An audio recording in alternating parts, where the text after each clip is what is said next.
Rugby Hub viewers, and welcome back to another exciting Rugby Hub episode talking about the Six Nations again. Gabsy, it's good to see you. How are you? I'm fantastic, Gordon. I'm fantastic. Very excited to be back. Quite impressed by that performance of Italy in the last round. I know we've had an off weekend, but Italy pulling off a draw against France in France, that's quite fantastic. Yeah, incredible.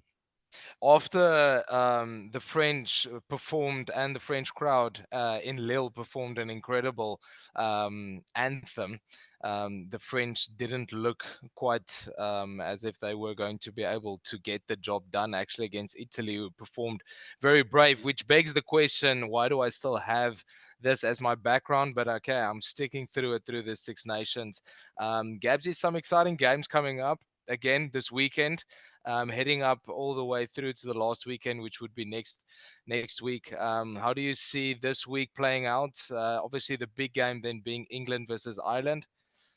I mean, great. I guess it's the only game that really matters this weekend because, I mean, if England could somehow get their shit together and somehow at Twickenham beat Ireland, we're going to have a showdown, in the last round, in the fifth round.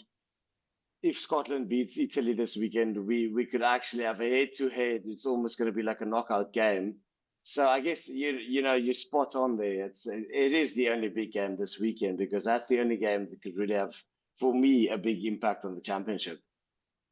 Yeah. So the other games, obviously, being Italy will be playing Scotland, and then obviously France. They're talking about getting their shit together. They're going to be taking on Wales. Gabsy, let's quickly touch on England's performance also against the mighty Scotland. Their previous game that they played, I think it was a great performance for the first 20 minutes of the game, and then we didn't quite see any cohesion on attack. It has come out, and perhaps from the players have said also that perhaps they're not focusing enough on attack, and focusing more on defensive game, set piece, the things that wins championships, and then worrying a bit more on the attack later on. So a lot of pressure on Felix Jones running the defense there, and it's obviously a high priority. So I don't know what you think about the English attack. Obviously, this weekend though, you got George Ford again with Marcus Smith on the bench. Yeah. Yeah, I mean, so the big thing for me is just I don't really know the way England is playing right now. It doesn't look like they're playing to win. It more looks like they're playing to not lose by a big margin. That's how it looks. So Mm. going out against Scotland, going out playing a game this weekend against Ireland, I really do hope they approach it differently. If they're going to play again to not lose by a big margin, I would imagine they're going to have the same result. But if they go out to play the way they played against South Africa in the World Cup semi-final, I think it will be an Yeah. interesting game. I mean, everybody wrote off England in the World Cup coming to the game against South Africa, but they lost it by 1 point. So, um, yes, it's a couple of months later, but it's a similar setup, and they're without Owen Farrell, but I do think they've got the players, they've got the capacity to put up a fight. And I mean, I wouldn't write them off this weekend. I genuinely think if they bring their A game, yes, Ireland is definitely on paper and also based on performances the better team. But I wouldn't write them off. I mean, it's England. They've shown what they can do in critical games, and even for themselves, obviously, if they win this game, they still have a chance at the championship. So, um, I would like to see Marcus Smith come on early in the second half, if not at halftime. I think they've got a shot at it. They just got to get their mindsets right and stop playing this defensive. Let's just try and fight the game out game. Let's win the game. Yeah.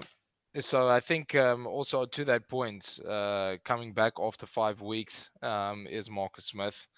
So he's on the bench alongside Danny Kerr. You see Elliot Daly also being on the bench then this weekend. Alex Mitchell on 9. I love him, Gabsy. He's super exciting. You gotta love a 9 that snipes around the edges of the rucks. He has that ability and carries the ball in two hands, has the forwards run off of him. So, I mean, kind of a bit like Jamison Gibson Park as well, the way that he runs things. So I think it's going to be a nice matchup against the Irish style of attack. So excited to see that one. Yeah, Gabs, anything else on that game that you can think No, of? I mean, I think it's going to be a tough game. Generally, I think I personally think it's going to be a close game. I don't think it's going to be a walkover. It's at Twickenham, and I think England know. I mean, they got a shot at it. If they win this game, they could. If Mm. Scotland cause an upset, they could be in the mix. So it's going to be a great game to watch. Probably a game of the week, like we said. But I mean, let's quickly touch on the other two games, Grant. I mean, Italy hosting Scotland, opener for the weekend in Rome. Do you generally think Italy they've put in some big shifts? They've had two narrow losses. I mean, they lost. Okay, not two narrow losses, but I mean they lost against England by 3 points, and then Italy 36, which is much better than they've done against the All Blacks. And then they drew against France in France. Now they come up against Scotland. What do you make of that game? Well, yeah. On paper, obviously Scotland should be the favourites. They've now shown also during this tournament that they can swing the momentum back in their favour when things don't go their way. I mean, that's the sign of a good team, right? Is to still be able to adapt during the game in difficult circumstances when the bounce of the ball isn't going your way, and still being able to pull a win through even though you're not playing so well. So to their credit, they have shown those qualities and they have the players to do so. Now, Italy has been slowly progressing under their new coach. I'm not even going to try and pronounce his name, but they've moving and made some great strides. So they're playing in Rome. It could actually be the funnest game to watch for on the weekend, and I think actually it will be the funnest game to watch. And then yeah, Scotland would obviously be looking for that bonus point. But yeah, What do we make of the last game of the weekend where Wales will be hosting France at the Principality? I mean, France just drew against. I mean, first of all, congratulations to Anton de Pau and the Sevens boys. They pulled off something the first time, I think, yeah, in they're playing some great sevens, is it French style sevens. 18 years. De Pau is just, Yeah, for me incredible. personally, he's a rugby god. He's Mm. amazing. So it's The yeah, plain and simple. Yeah, no, I mean he's amazing. But do we think that Wales can actually cause an upset? I think definitely so. Yes, just because of this point, I think there's some within the coaching squad there in France. It's something is not right there. I mean, they have their attacking coach that left a while back after the World Cup, and got their new attacking coach. I think coming from was it Racing, coming into his is it what's his name again? Gautier. What's the Good, French? good to hear. Good, yeah. Coming into his coaching sort of squad, and I don't think the balance there is quite right. There seems to be some sort of finger pointing to the lackluster results that they've seen thus far, and also playing the same players that played in that World Cup quarterfinal where they exited the destined. You could arguably say they were destined to win that World Cup, just with the player groups that they had, the whole build up. It was their home tournament. They were looking great. So it's probably also a hangover from that, can't be underestimated. And you're losing, obviously, your captain in a crucial moment where, your performances aren't really looking so great. So anything can happen this weekend against Wales, especially since I don't think France will look to turn around what seems to be a larger issue in 1 week. So come on, Wales. Let's put it that way.